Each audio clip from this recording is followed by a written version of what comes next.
বুধবার সকালে শহর, ফাঁকা রাস্তা, স্বাভাবিক যান চলাচল, ইতিউতি বিজেপি কর্মী সমর্থকদের মিছিল। কিন্তু বেলা বাড়তেই মুহূর্তের মধ্যে বদলে যায় ছবিটা। থমকে যায় গাড়ির চাকা, যানজটে নাকাল হন সাধারণ মানুষ।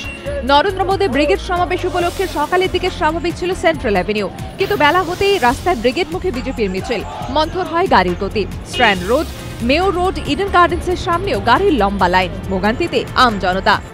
সকালে শিয়ালদহ ও মৌলালিতে যান চলাচল স্বাভাবিক থাকলেও বেলা বাড়তেই বদলায় ছবিটা।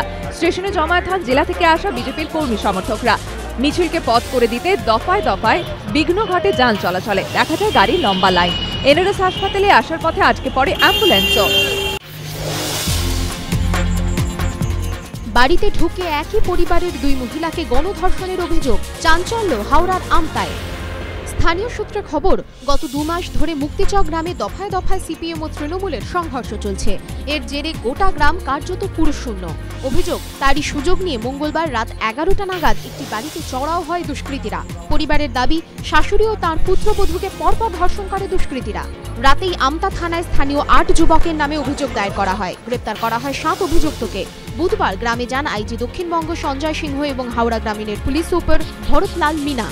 নির্যাতিতাদের উলুবেড়িয়া মহকুমা হাসপাতালে ভর্তি করা হয়েছে। তাদের মেডিকেল টেস্ট করানো হয়েছে বলে পুলিশ সূত্রে খবর। আম আদমি পার্টির অস্বস্তি আরো বাড়ল। দুর্নীতিমুক্ত সরকারের প্রতিশ্রুতি দিয়ে দিল্লিতে ঝড় তুলেছিল অরবিন্দ কেজরিওয়ালের আম আদমি পার্টি। কিন্তু এবার সেই কেজরিওয়ালকেই যে কোনো দুর্নীতিগ্রস্ত মানুষের থেকে বিপজ্জনক আখ্যা দিয়ে তাঁর সরকার থেকে সমর্থন প্রত্যাহার করলেন তাঁরই দলের বহিষ্কৃত বিধায়ক বিনোদ বিন্নি। তার দাবি, কেজরিওয়াল মিথ্যাচারী। তিনি শুধু দিল্লিবাসী নয়, গোটা দেশের মানুষকে ভুল বোঝাচ্ছেন। এদিন সমর্থন প্রত্যাহারের সিদ্ধান্ত ঘোষণার পরও তিনি দাবি করেন আরও 2 বিধায়ক এবং বেশ কয়েকজন কাউন্সিলর তার সঙ্গে যোগাযোগ করেছেন। তাদের নিয়ে একটি রাজনৈতিক ফ্রন্ট করার দাবিও করেছেন আম আদমি পার্টির এই বহিষ্কৃত বিধায়ক।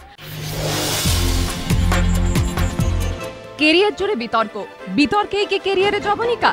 কেপির আন্তর্জাতিক কেরিয়ারে কার্যত দাঁড়ি। শৃঙ্খলা ভঙ্গের অভিযোগে ইংল্যান্ডের জাতীয় দল থেকে বাদ দেওয়া হয়েছে কেভিন পিটারসনকে। টি20 বিশ্বকাপ টেস্ট একদিনের ম্যাচ অর্থাৎ সবকটি ফরম্যাটের স্কোয়াড থেকেই তাকে বাদ দিয়েছে England Wales cricket board. British media সূত্রে খবর, পিটারসনকে ছাড়াই দল পুনর্গঠনের দিকে নজর দিতে চায় ইংল্যান্ড ক্রিকেট বোর্ড। পিটারসন জানিয়েছেন, ইংল্যান্ডের জাতীয় দলের হয়ে ক্রিকেট খেলতে পেরে আমি সম্মানিত। গত 9 বছরে ইংল্যান্ডের হয়ে যা অর্জন করতে পেরেছি তাতে আমি গর্বিত। দেশের অন্যতম সেরা ক্রিকেটারদের সঙ্গে খেলার সুযোগ পেয়েছি আমি। দুঃখের বিষয়, সেই ক্রিকেট জীবনে জবনিকা নেমে এলো।